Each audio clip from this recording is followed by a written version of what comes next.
Welcome to Wrong Time Watch. My name is Kevin, and today we're looking at two very similar looking watches. These are 36mm Rolex Explorer Homage watches. The watch on the left is the Smith's Everest PRS-25, and the watch on the right is the Armida A6. So they look very similar. The Smith's is a little more vintage inspired with the rivet bracelet, but they look very similar. Here's the cases next to each other. Back side of the case. Armida is a little more rounded of a case shape.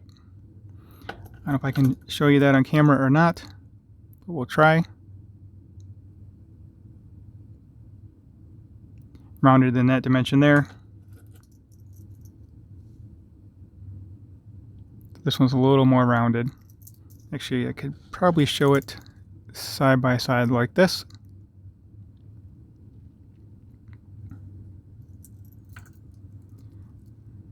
I switched them up on you. We'll keep the Smiths on the left and the Armida on the right.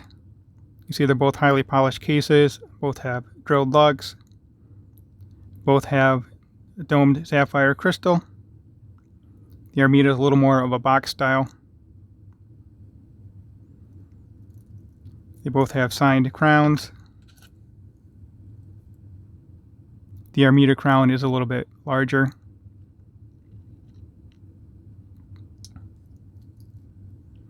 So let's go over some of the specs. They do have the same movement. They both have the Miyota 9039 movement. The Smith's Everest to my door here in the US was $505. The Armida is $450. The Smith's is 100 meter water resistant, and the Armida, believe it or not, is 300 meter water resistant.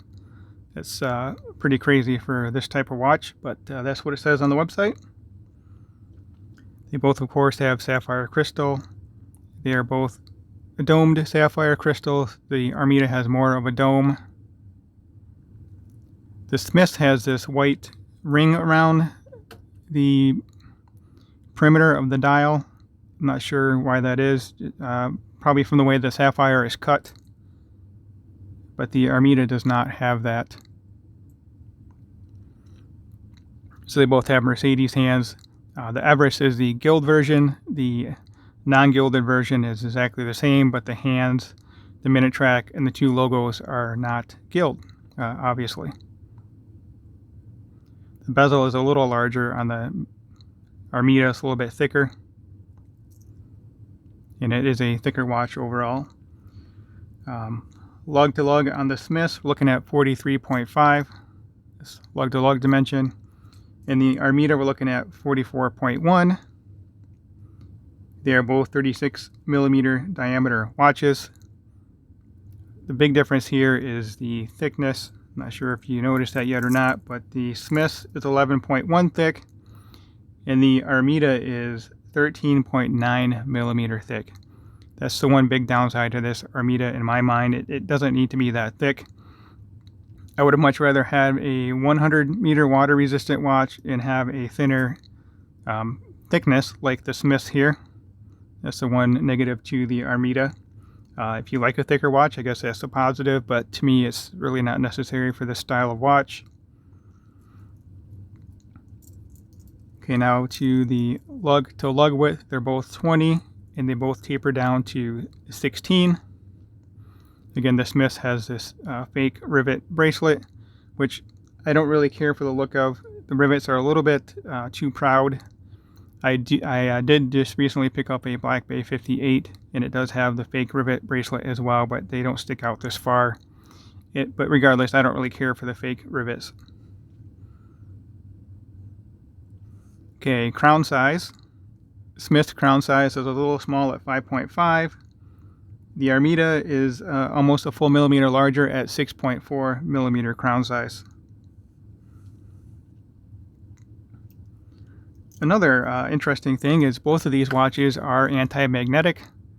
The Smith's is rated to 4,800 AM, And the Armida, believe it or not, is rated to 70,000 AM. That's crazy. I guess that also adds to the thickness. Must have some kind of a iron cage or something in here to get to that rating. Very interesting choice by Armida to have 300 meter water resistant and 70,000 anti-magnetic rating. The Smith has a very good loom. I have seen it before in person. The Armida, I have not witnessed it yet, so we'll see how it looks together towards the end of the video. X1C3 loom on the Smith, and we have C3 on the Armida. And the weight on both of these is the same at 125 grams. I'm not sure how that works because this one is much thicker, but I just measured them both on the scale, and that's what they're at, 125. And that's sized to my 6.5-inch wrist. Lastly, we'll look at the bracelet. This one is just like a standard oyster. It has solid end links, solid links. It does have a milled clasp, and this is a friction fit clasp. It was a little bit hard for me to open there. These two areas here have been peened, and it presses the metal into the void here in the middle, and that pinches on this center bar. And it also does have a safety clasp, so it will stay secure on your wrist. It is a signed clasp. It does have 4 micro adjusts, which are pretty close together. Okay, now onto the Smith. So this clasp, when I first received the watch, it popped off my wrist very easily. And I contacted the owner, and I had the choice of adjusting this myself. Well, later on, he offered me the option to send it to him for him to inspect it and perhaps repair it or whatever himself. But I would have to pay to ship it to him, so I adjusted it myself. And I've adjusted it tight enough that it stays on wrist, but it's very hard to open. And it's just a weird design in my mind. It has a hook that hooks onto a bar, and as far as I know, the only way to fix that is to increase the friction here, increase the interference between the hook and that bar, which I've done, but now it's very hard to get off wrist. And it does still occasionally pop off wrist. So anyway, let me get this on my 6.5-inch wrist. I do have to pinch it shut like this, otherwise it will not close. And here we go on my 6.5-inch wrist.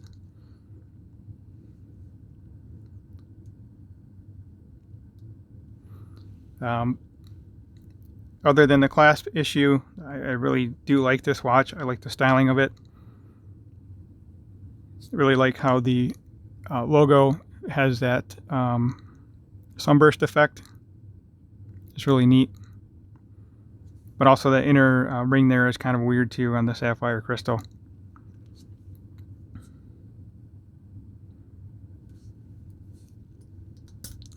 One other issue, it's not really an issue with this watch, but it's kind of strange also, is this fake rivet does interfere with the clasp.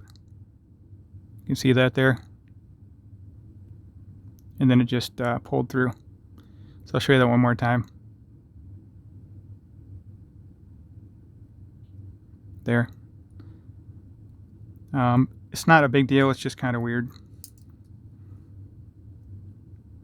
And then also there are some sharp edges on the solid end link, solid bracelet, and then the 3 micro adjust. Sorry, but there is a sharp edge here, and I noticed it again handling the watch. I have not been wearing this, but there's a sharp edge there.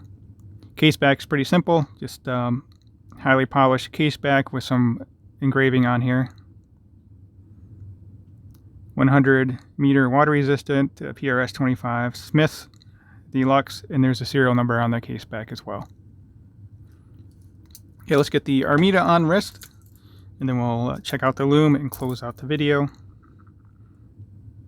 So I've not spent much time with the Armida yet.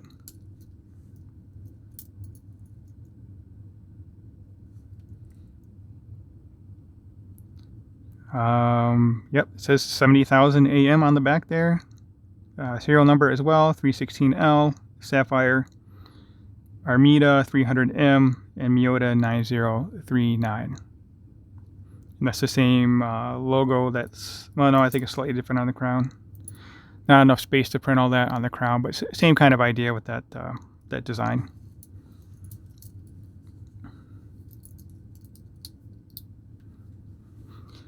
So here we go. Again, 6.5-inch wrist, 52mm wristband.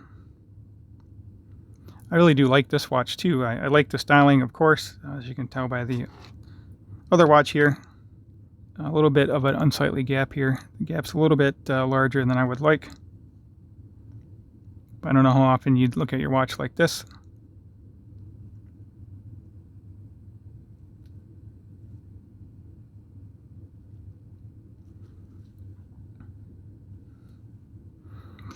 All right, I will pause the video and we can take a look at the loom.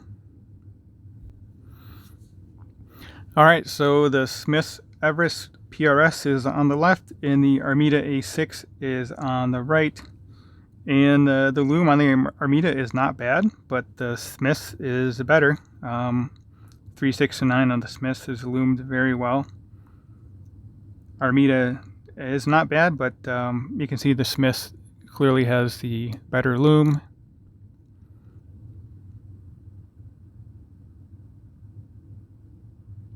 Yeah, the 3, 6, and 9 is just a little bit larger, more loom applied to the Smith's. The handset looks very similar. The Smith's is a little bit better than the Armida. Actually, all around the Smith's has just slightly better, better loom. So there we go. Smith's Everest PRS-25 versus Armida A6. If you have not subscribed already, please go ahead and do so. Like the video if you've liked it, and leave a comment below. Thank you for watching, and I'll catch you on the next one.